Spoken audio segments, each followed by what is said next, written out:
Mo Howard or Larry Fine, because I knew they were still alive, and the operator said, well, we have several M. Howards, but only one Larry Fine. They were two of the most unforgettable faces in comedy history: Curly Howard, the wild-hearted whirlwind, and Larry Fine, the quiet, lovable middleman of the Three Stooges. Hail, hail, hailstone! Wahoo!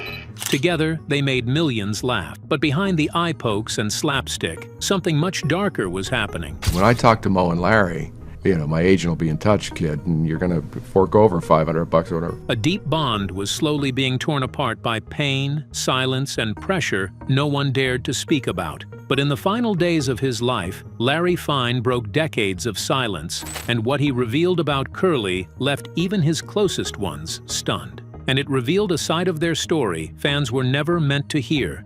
The man behind the laughs.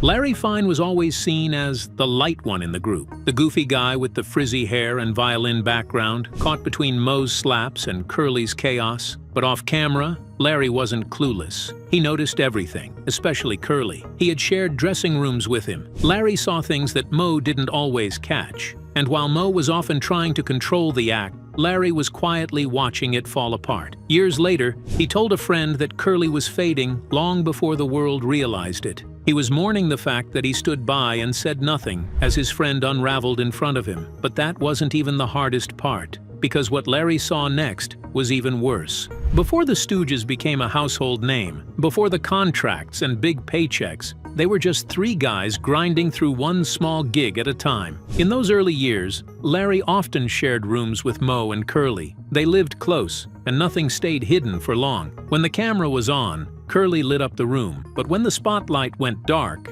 so did Curly. Larry noticed a strange pattern. Curly would go completely quiet backstage. He'd stare at walls for minutes at a time, unmoving. Sometimes, he wouldn't even respond when someone called his name. It wasn't just fatigue. It was like something inside him had turned off. Larry didn't talk about it in interviews. He wasn't like Mo, who gave statements and updates. Larry was quiet, observant, and deeply affected. He began keeping notes, little things scribbled in his travel journals or jotted on the backs of scripts. Some of those pages survived, and they tell a painful story. In them, Larry wrote that Curly was slipping away while still right in front of us. He didn't know what to call it. Terms like dementia or neurological illness weren't widely understood, but he knew something was wrong. Curly started having emotional outbursts between takes. One minute he'd be laughing with the crew, the next he'd be tearing up and walking off set without a word. Larry was the one who'd often follow him. He'd sit next to Curly while he held his head in his hands, mumbling that he wasn't getting it right anymore. Larry would reassure him, tell him he was doing great, but deep down, he was scared. He told a close friend years later that the Curly fans adored on screen had already begun to disappear before the first stroke ever hit, and that knowledge haunted him. And Curly, even as he unraveled, kept showing up. Larry watched the man break piece by piece,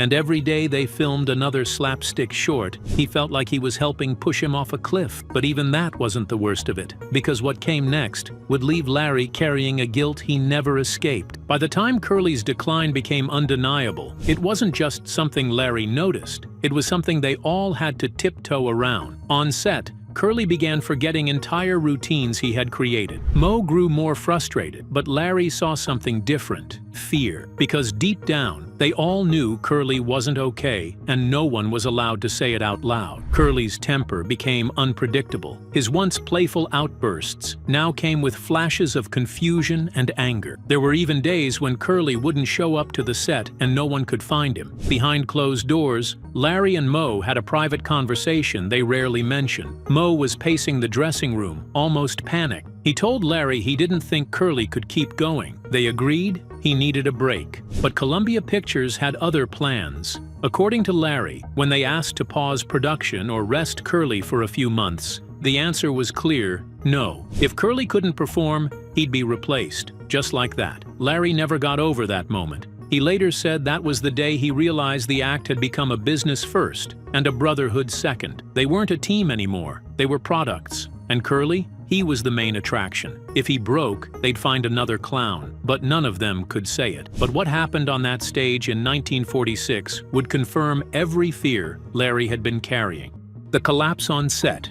Half-Wit's holiday was supposed to be another routine short, but Larry said something felt wrong from the moment they arrived on set. Curly looked distant. He barely spoke. His eyes didn't focus. The crew joked that he must have had a late night, but Larry wasn't laughing. He pulled Moe aside and said flat out, "Curly isn't right." Moe agreed, but the show had to go on. Everyone brushed off the warnings, except Larry. Just before cameras rolled, Curly sat slumped in a chair, mumbling his lines under his breath, but the words weren't coming out right. Larry watched him try 3 times just to remember a single phrase. Then, during filming, it happened. In the middle of a scene, Curly froze. He opened his mouth, but nothing came out. His face contorted, and suddenly he collapsed. The set went still. Moe rushed over, but Larry? He just stood there, frozen, because he'd seen this coming. He had warned them, and now it was too late. That stroke would end Curly's career and, in many ways, his life. But what Larry revealed later was even more disturbing. He said Curly had shown signs of minor strokes before that moment. Slurred speech, muscle twitches, and emotional swings.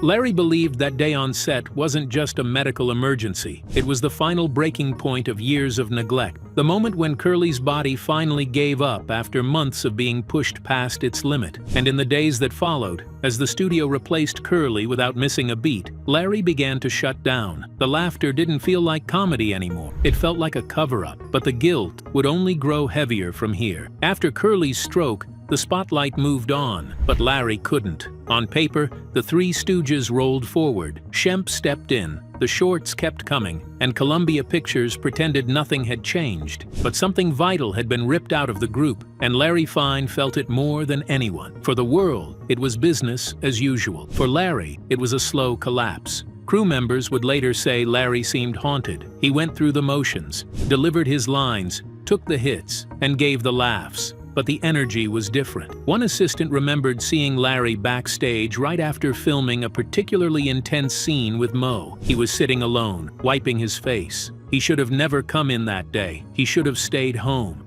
Life after Curly left the stage. After Curly was officially removed from the act, Larry said the show never felt right again. Even with Shemp, even with the laughs, the rhythm had shifted. He started seeing comedy differently. The bits they once loved, the slaps, the pies, the stumbles, felt colder now. That truth hit Larry harder than he expected, and it stayed with him. So, over time, he started telling pieces of the real story, not for sympathy, but because he couldn't keep it inside anymore. His friends began to realize that Larry's pain wasn't just about losing a co-star. It was about betraying someone he loved, and what Larry revealed next would go even deeper, because his guilt wasn't the only thing he kept buried. In the years after Curly's collapse, Larry Fine became more withdrawn, but behind closed doors he started to open up, not to cameras, not to the press, but to close friends and family. Larry admitted that Curly had begged for rest more than once. There were nights, Larry revealed, when Curly would cry alone in his dressing room, asking why he couldn't remember things anymore. He wasn't being dramatic. He was scared.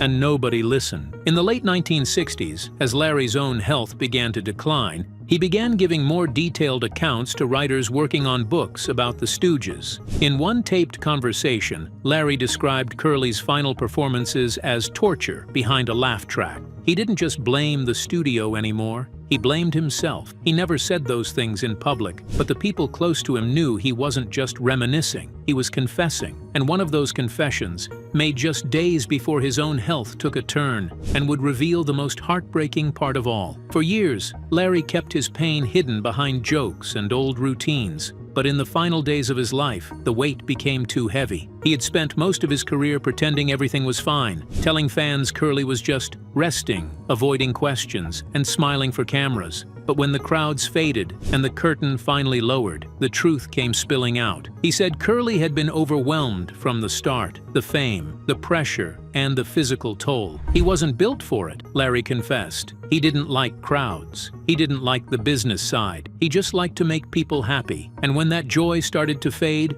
no one gave him space to breathe. Larry said they kept going because they didn't think they had a choice. Columbia Pictures pushed them hard. The demand for new content was relentless. Even when Curly was missing lines and slurring words, they filmed around it, changed the angles, shortened his scenes, but they never stopped. Larry knew the fans would keep watching, the laughs would never stop, but he wanted people to understand what it cost, because behind every spin there was a man slowly being torn apart. And for Larry, that was the hardest truth of all. The final time Larry spoke about Curly wasn't in front of a camera or on a stage. It was in a quiet hospital room, surrounded by faded memories and flickering images from a past he couldn't escape. He didn't make a speech. He didn't try to explain away the years of silence. He just held on to that old photo and whispered Curly's name like it was a prayer he never finished. A few days later, Larry suffered a massive stroke of his own, the same kind of devastating blow that had taken Curly off the stage nearly 30 years before. Nurses said he lost much of his speech, and by the end, he could barely move his left side. The man who once danced between eye pokes and pratfalls